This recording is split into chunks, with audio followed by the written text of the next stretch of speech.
just like a rock star. Filling up your truck, pills in the rock, just like Bob. Filling up just up, man, I feel just like a rock star. Filling up your truck, pills in the rock. I've been fucking hoes and popping pillies, man, I feel just like a rock star. Filling up your truck, pills, feel just like a rock star. Filling up your truck, man, I feel just like a rock star. Filling up your truck, pills, feel just like a rock star. Hoes and popping pillies, man, I feel just like a rock star. When my homies pull up on your block, they make that thing go like that. I've been in the hills, fucking superstars, feeling like a pop.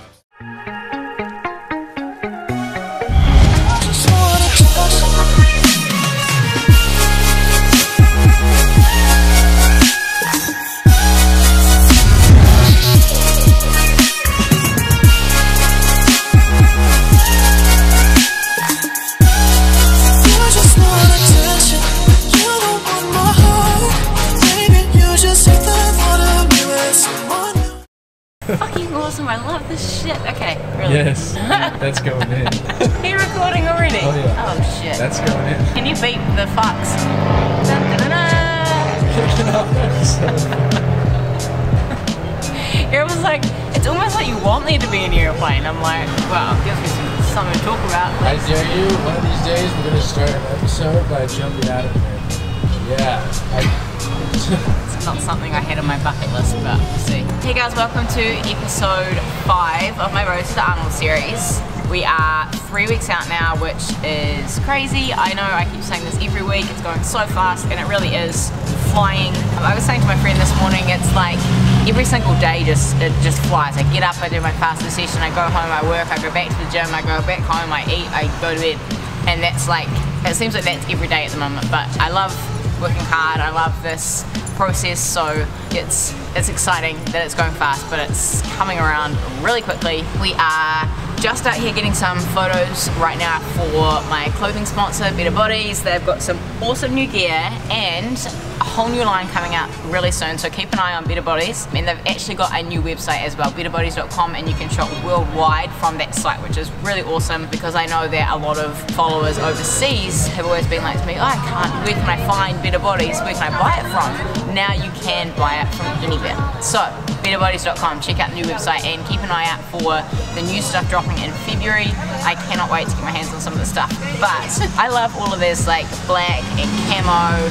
I'm like, you know, most girls, their favorite colors like blue or pink or something. Mine's camo, like for sure my favorite color is camo. Random fact for the day. So today we are going to train glutes. As I get closer to a show, I'm always training.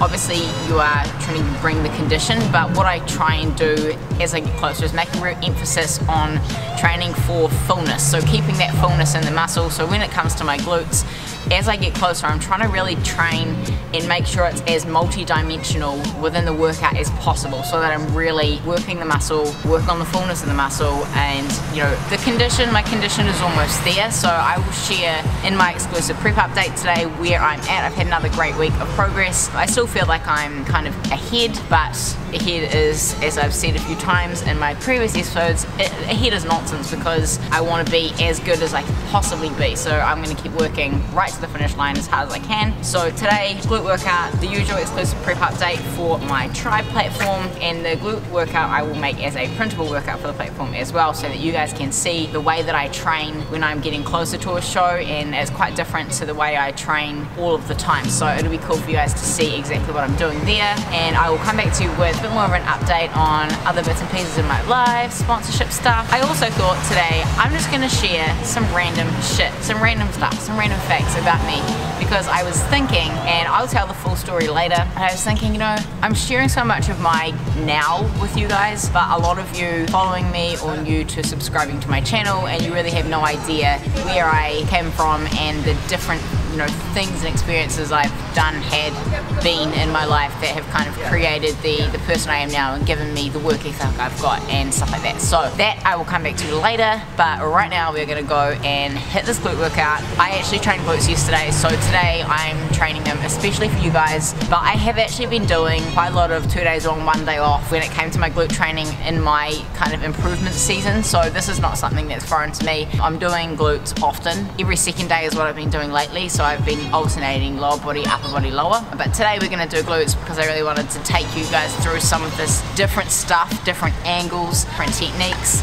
A lot of this stuff is things that I kind of discovered by accident. So, you know, I discover them by playing around with an exercise, and I think, hey, if I just move my foot slightly this way and I just tip my hips this way, then I might feel more here. And I play around with stuff like that, and I really, you know, that helps me to really evolve exercises, and I come up with a lot of different variations of an exercise that I can do that are very good at targeting the muscle slightly differently. So, that's enough talking. We're gonna go into the gym and we are gonna hit this glute workout, and then I will come back to you with all of the updates and the other stuff soon.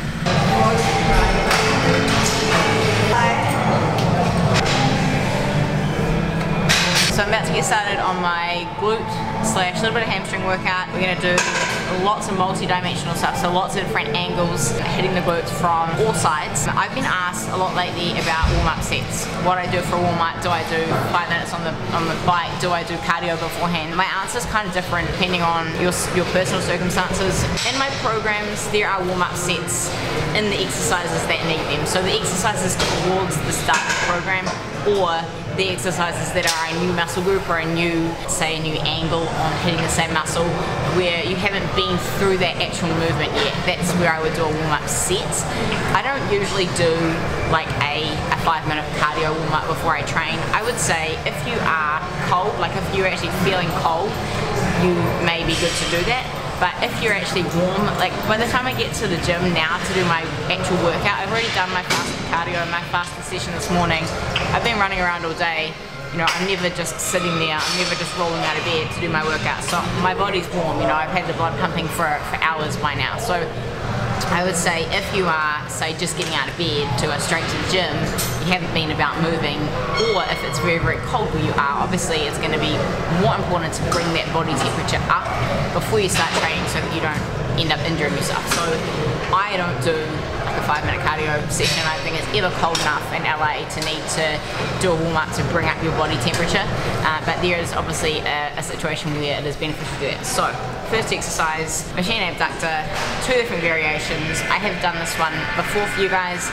It's going to form obviously a slightly different part of the program because it's a different program, and it's my favorite one. I do this every session. It's really, really good for that glute medius recruitment, and you know, it's a machine that it's so beneficial that I do add it in almost every time I train glutes.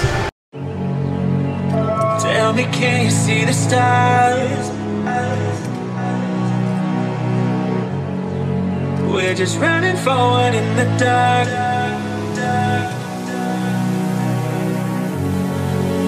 Can you just want my soul needed? 2 hearts, we share the same beating. Is this what it feels like? Coming back to real, coming back to real life. Keep me in the daydream. Don't wanna miss a thing, so still wide awake. Only come out at night, but we're still looking for sign. When I wake up, oh, I can't help but to wonder, is this even real? Don't wanna miss a thing, so still wide awake. Only come out at night, but we're still looking for signs. When I wake up, oh, I can't help but to wonder, is this even real? So I've done this exercise, both of these variations before, and I've actually discussed them in other videos, but I've done 2 different variations here on the abductor, one in the seat and one out of the seat. The key with both variations is that you are driving your knees out. So you want to make sure that the focus is on literally opening your hip using the knee so that you're really using that glute medius. And obviously, like any exercise, you want to control it. You want it to be a strong push out, so a strong concentric phase, and then a slow and controlled eccentric phase to control that lengthening of the muscle.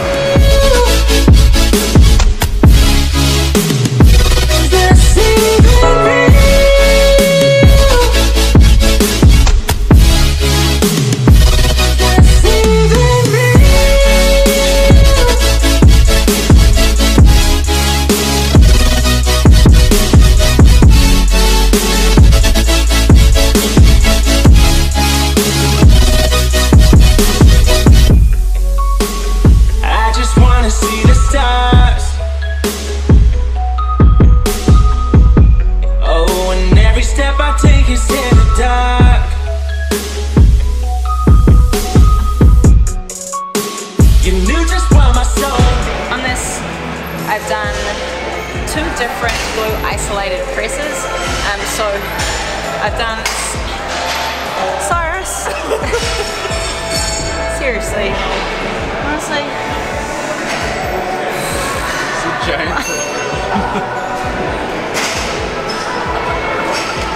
Anyway, Sorry, she's a Jayne. give me attention. Seriously. Okay, so in here I've done a single leg press, and then I've done an angled single leg press. So what I've done is I take my right leg, I perform the straight press with my right leg, I flip to the angle, and then I perform the angle press. So I'm essentially layering two different presses with the same leg. And so what you're doing is, because this is a single leg motion, you're using a lot of glute medius, there's a lot of stability work going on. When you tip your hips over and you perform that side angle press, you have a lot more glute medius recruitment. So the straight press is more glute maximus and also glute minimus, all the accessory work. And then when you flip to the side, lots more glute medius. You'll really feel the difference in that side angle press, and you really feel that through the outside of your butt. So make sure you are downloading the workout from SJF Tribe platform, and the workout will have, you know, the sets, the reps, the tempo, exact timing that I want you to perform every exercise, how the supersets are set up. So everything on SJF Tribe in the principal workout. Get on there and, you know, download all these resources so that you can do these workouts, try all these different angles, and really feel the difference in your glute training by doing these things.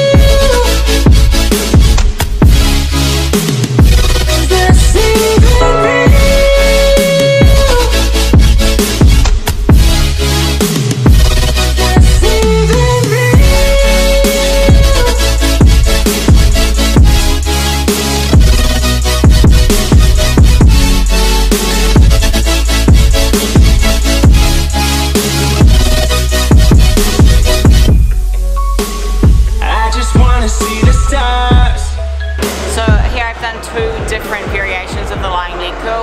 What I've done is I've changed my foot placement, so I do 10 reps with my toes pointing inwards, which really gets the inner part of your hamstring, and then I tip my toes outwards, and that really gets the outer part of the hamstring. So it's hard to actually envisage this without doing it for yourself, so give it a go. Try, you know, pigeon toes, and then turn your toes right out. The other thing I try and consciously do to change up this exercise is try either relaxing my feet or even pointing my toes downwards, so like pointing my toes like a ballerina, because when you flex your foot, which is what most people do, and it's kind of my automatic reaction is to really, you know, pull my toe up and flex my foot, it's actually a whole lot easier. So give it a go, relax the foot down, or even point your toe and then try and perform this exercise. And again, principal workout, all the details, sets and reps, exactly what you were doing in here.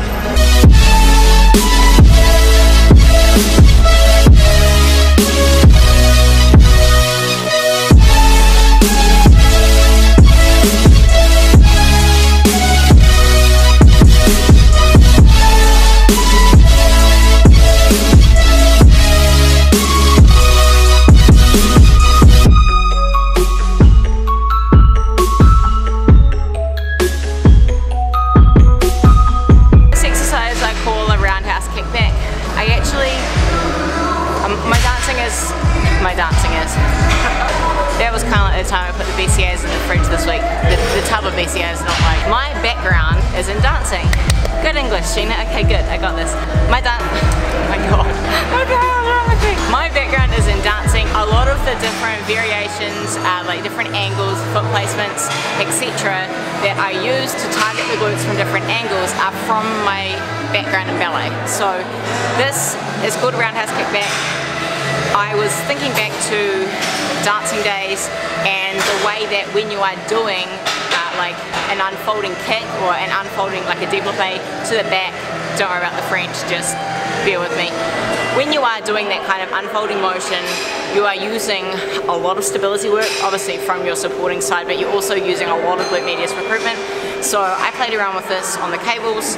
I started incorporating this exercise. It is a real killer for the glute medius. In the principal workout, I will have notes on all the different technique cues. They're really important. But what you want to do is you want to set this cable up so that it's at a little lower than your hip. if you are flexible, like I've got very flexible hips, I'm very flexible from all my years doing ballet. If you're not as flexible, you won't be able to take your leg as high, and that is fine. What you want to aim to do is when you perform this exercise, you want to have the cable at hip height or slightly lower. Obviously if you're less flexible, put it a bit lower. If you're flexible like me, you can take the cable almost at hip height. You want to have your knee at your hip height, and then the aim is to actually unfold but keep your knee lifted so your knee actually stays up, and that is the bit that really gets into your glute medius. So you unfold the kick, and then on the way back what it's tempting to do is this, like to let your knee drop down, but what's actually the hard part is actually from here, make sure you keep your knee up, and it's kind of an awkward motion to keep your knee up and your foot in line with your knee, but the way I like to think about it is if you think that you've got like a table here, and so when you're performing this exercise your leg is staying on top of the table the whole time. So I could actually have like a bar under my leg and I'm not touching down on the bar at all. So you're actually keeping that flat plane right throughout the movement. It's kind of a weird exercise, but give it a go. If you've got any questions about it, of course, send me a message. It's not something you're going to probably find a lot of online because I made it up. But you know, if you've got questions, or you might see other variations of it, you know. But I mean, I essentially made up the exercise, so if you're trying to Google it, you're going to struggle to find it. It's a great exercise, but yeah, make sure that you've got your hips as square as you can whilst lifting your knee up to hip height, and then keeping that movement so that your knee, your foot, your hip, they are all in one flat line, and that's, yeah, you will really feel this into your glute medius. This feels like a rock in here, and you can actually feel it when you're performing the exercise. The supporting leg, Austin, what are you laughing at? It's like a rock in here. It does, I need a massage, it's like, yeah, obviously you don't appreciate my muscle butt, whatever. Yeah, I can't remember what I was talking about. He was laughing at me. You should feel a lot of work in your glute medius, so right in this side here, and you'll feel it on the supporting side, because this supporting side is stabilizing your entire body. So a lot of people say to me when they're doing kickbacks, oh, I'm feeling it in this leg that I'm not even kicking with. You should feel it in the leg you're not kicking with, because that leg is stabilizing your entire body. So try not to like cling on too much with your hands, because you want to use your core and you want to use your supporting leg for that stability motion. So, you know, try and keep your grip kind of light with your hands so that you're actually getting the most out of it for that glute medius with the supporting side as well. Any questions there, Austin? Oh, you finished laughing at me? That's good. No, it's good? Okay.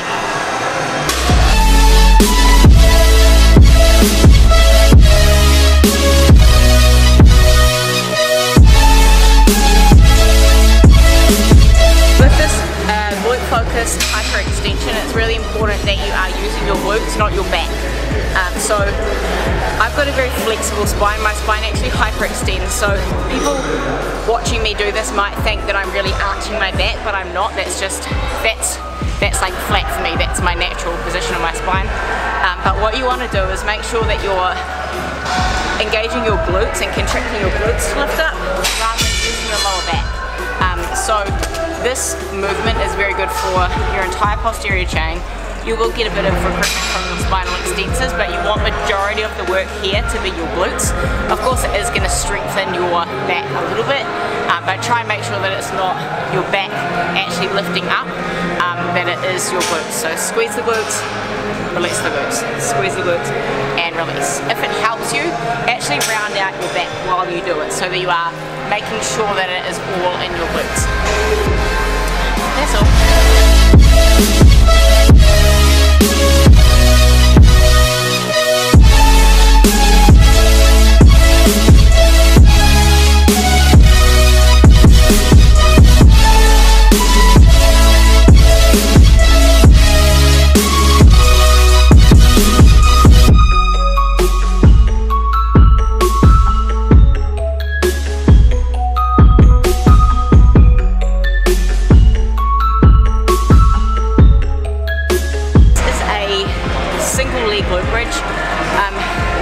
The weight that I was using looked super light, and actually it is light, I think it's like 20 pounds or something, but to be honest, at this stage of the workout,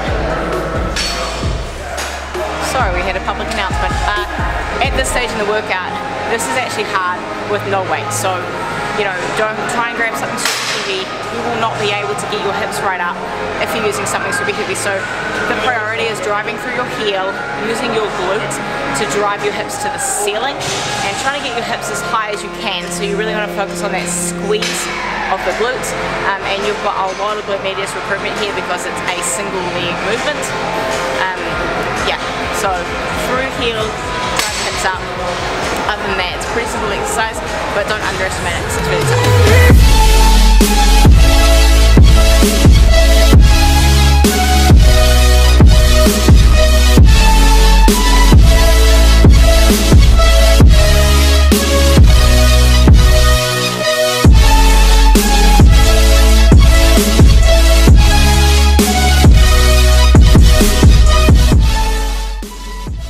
So this is a reverse hyperextension.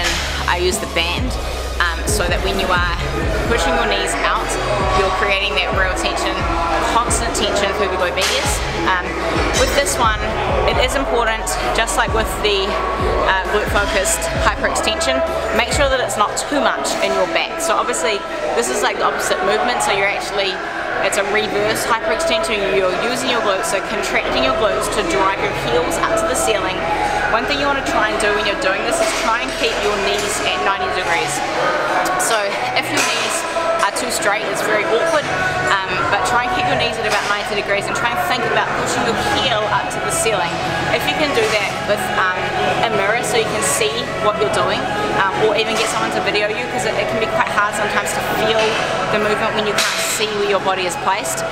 But what you want to do is, and you can do this without the band, but if you're using the band, the objective is to drive your knees out as much as you can. So the knees should be constantly pressing against the resistance of the band, so that you've got that constant tension on the glute medius, and then you want to go up quickly, control, slowly to the bottom. So again, it's one of those movements where it doesn't look like much, but it is very tough if you are performing it correctly. So make sure your timing is correct, read the notes in the program so that you get all the technique cues, and you want to make sure that you don't forget what you were going to say. I was going to say something important. Oh, small movement. So small movement for a big improvement. It should not be huge. You only want to be moving like from the top to the bottom about this far. If your knees come down too far at the bottom, it's like a rest. Okay, so you want to keep that tension on by squeezing up and then releasing, but not releasing all the way down. So it's like when you would do a bottom half squat, to keep the tension on in that bottom half of the hardest part of the movement. Very similar. Keep in that really tough range, and keep control in that range. Don't make it too big. What kind of machine is this? Oh, this is a decline bench that you can use to hook your feet under to do crunches. Yeah. I'm hooking my feet under here to do a glute ham raise. Yeah. This thing here is not very convenient. Yeah. The first time I used this, I was like, dang, that's gonna got my butt. But yeah, watch that got your butt. But well, a lot of these decline benches don't have one of these invasive handle things right here. But Unless anyway. you're into that sort of thing, I guess. Oh yeah, I mean, if you're into it, go for it. But not me.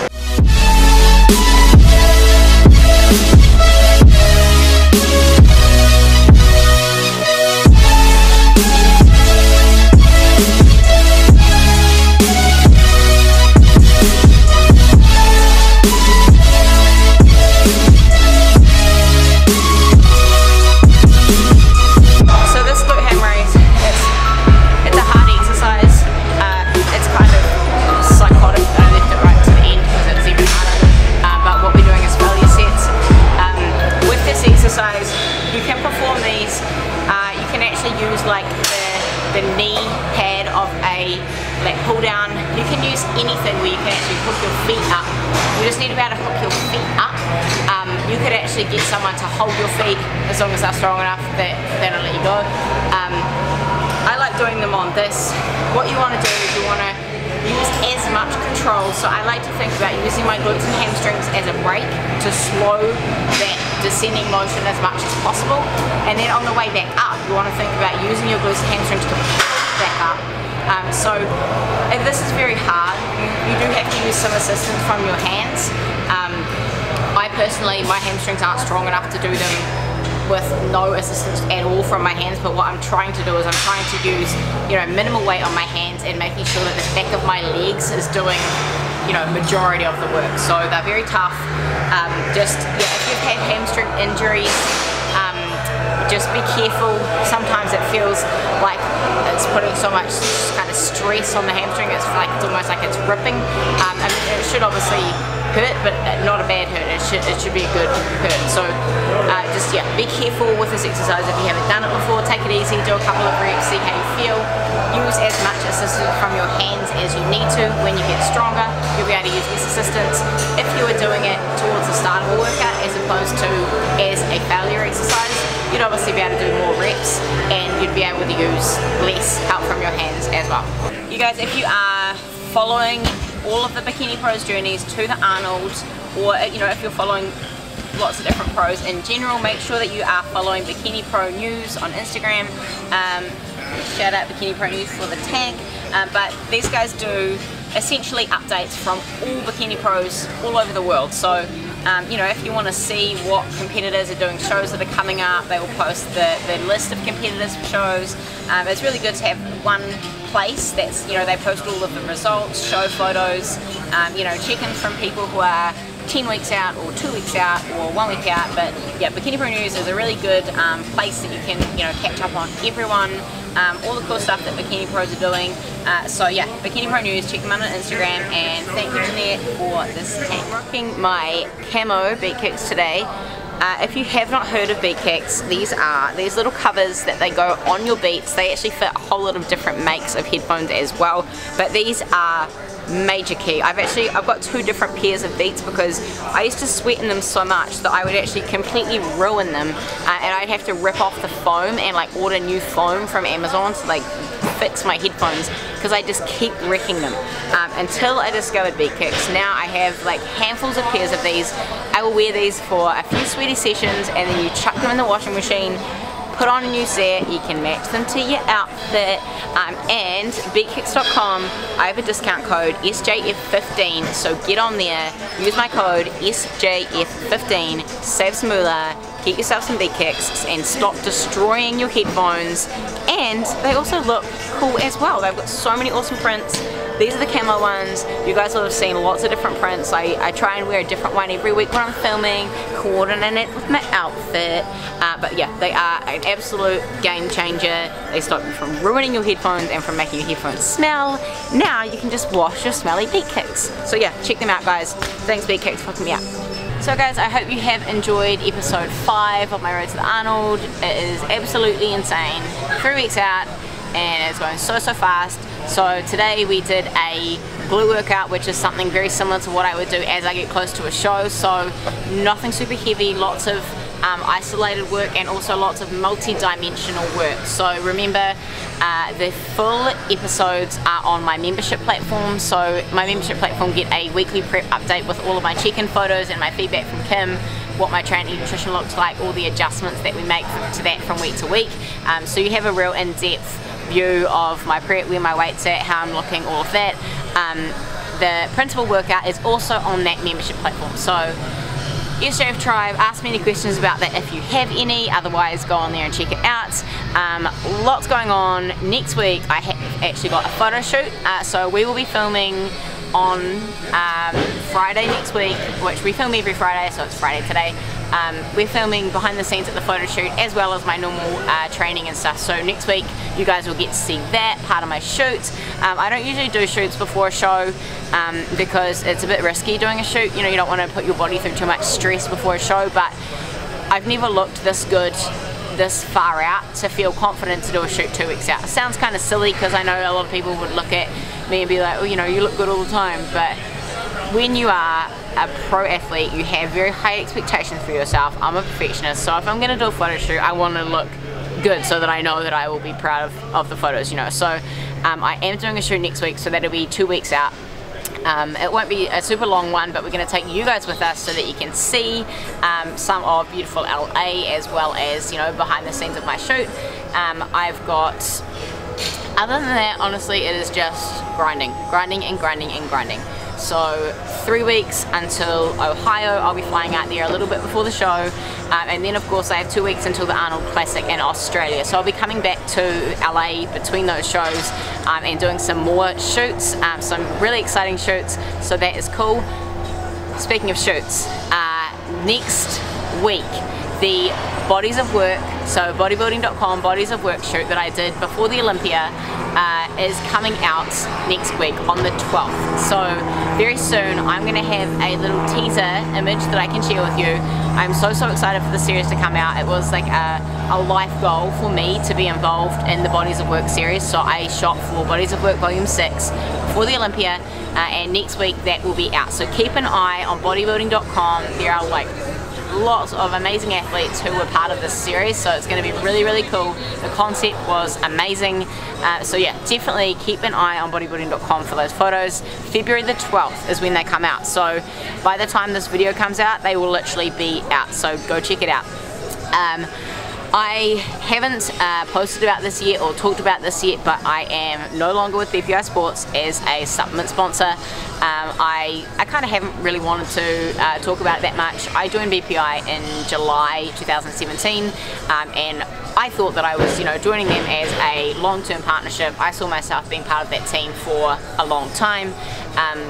BPI actually ended my contract out of the blue in January, so I didn't expect to be no longer part of Team BPI, but it is obviously, everything happens for a reason, so I'm going to say that this is for the best. And yeah, so I do not have a supplement sponsor at the moment, and yeah, I mean, I was kind of gutted when it happened. They've been letting a lot of athletes go, so I guess I could have saw it coming maybe, but it's disappointing, but at the same time it opens doors for a lot of different opportunities, and for me to find the right company that is a company that wants me to be part of their team long term. So yeah, so that is exciting. Hopefully I will have something to announce to you in the not too distant future. I'm not in a rush, to be honest. I'm looking for a company that is right for me, a company that has values and an integrity that aligns with with what I value. So yeah, that is exciting. Other than that, we are wrapping up. You know what I said I was going to do, and I haven't even done it? I was going to tell them the 10 useless things about me that they don't know. Oh yeah. Duh. Okay, well, here's a story for you. You're still recording me, right? Yep. Okay, so my mum messages me yesterday and she's like, hey, I treated myself to tickets to Shania Twain, but I don't know who I'm going to get to come with me. You're probably the only person who knows the songs. And I was like, you know what? Okay, so when I was little, I used to sing country music. Yeah, you wouldn't have guessed it, but I actually used to sing this song by Shania Twain called Any Man of Mine. You need to go look it up. Actually, maybe Austin will put it in this video because it's pretty funny. If you could imagine me, like this little 10-year-old blonde kid with this little floral dress, cowboy boots, cowboy hat, singing Any Man of Mine by Shania Twain with all of my sass. Yeah, pretty funny, but it actually got me thinking about all of the things that I kind of used to do that some of you who follow me now have no idea, of those different things that I used to do. So I thought that I would share with you guys some of those random weird things. So I used to sing country music. I actually grew up in the country music capital of New Zealand. It is a tiny little town, and now when I say tiny, I mean I used to live on the edge of town, right? And when I say the edge, the literal edge, we had paddocks there where we kept our horses, and that was the edge of the town. I used to walk across the road to my high school, but you could literally walk from my house to the opposite side of the town in 30 minutes. You could walk across the entire town in 30 minutes. So, little town, little spot on the map. So I never ever saw myself living in LA, but here I am. So yeah, I grew up in a small town. When I was at university, I studied a Bachelor of Law with honours, so I actually am a qualified lawyer. I worked as a lawyer for 4.5 years. I hated it. I quit. Here I am, doing what I love. But when I was studying, I was raised by a solo mum primarily. My mum is the hardest working person I know. She is probably the reason that I have such a strong work ethic, because I watched her work her butt off, to raise 4 kids on her own, running a business. And she actually said when I was at university, you have to get a job on the holidays, and you need to get a job that's going to make you appreciate earning money. And I was like, oh great, here we go. So I got a job on a dairy farm, milking cows, driving tractors. So most of you could never ever picture me, I imagine. You know, here I am, my, you know, my blonde hair and my makeup and my sparkly bikini. But I actually used to milk cows. I used to stand there in my overalls and my steel cap boots getting cow shit all over me. I used to drive tractors. Yeah, I'm not your typical like city girl. I'm not a city girl at all. I'm actually a tomboy through and through. But doing things like that, you know, working on a dairy farm, getting up at 2 in the morning to sit on a 4-wheel motorbike, freezing my butt off in the depths of New Zealand where there are more sheep than people. Well, there are more sheep than people in the whole of New Zealand, but anyway, you know, that kind of thing, like working hard in those conditions and in that environment to actually earn money made me really appreciate hard work, you know. So I think that is why I am such a hard worker, because I've been kind of, you know, raised by this like real life superhero mum who like never stops. She never stops, and I'm kind of the same. I never stop. I'm always going.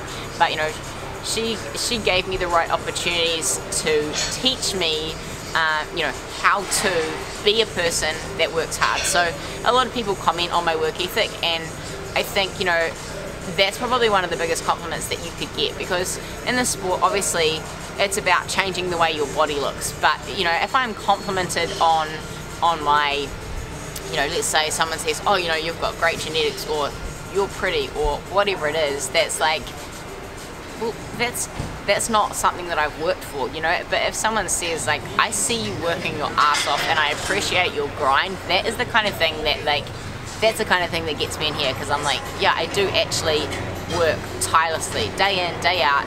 I give 150% effort, my very best to everything that I do, but it's definitely, you know, I think, you know, you don't appreciate the sun until you've had a bit of rain, just like, you know, you don't appreciate all of the amazing opportunities that you get until you've had to work hard for what you've got. So yeah, I grew up in like this tiny little town. It's called Gore, G-O-R-E, Google it. Yeah, Google it, you'd never envisage it. It's the capital of country music and trout fishing. Okay, so that's enough about my random stuff. We are closing out episode 5. I'm gonna go and wrap up my cardio, 2-a-day cardios, all of the details on my prep in the exclusive update. I hope you enjoyed this video. I hope you enjoyed the workout. Remember, Beat Kicks, betterbodies.com, new website, new gear, check it out. And we will see you 2 weeks out. We will be shooting at the beach here in LA. You'll be coming with us, and we'll be doing some training as well. So we will see you next week.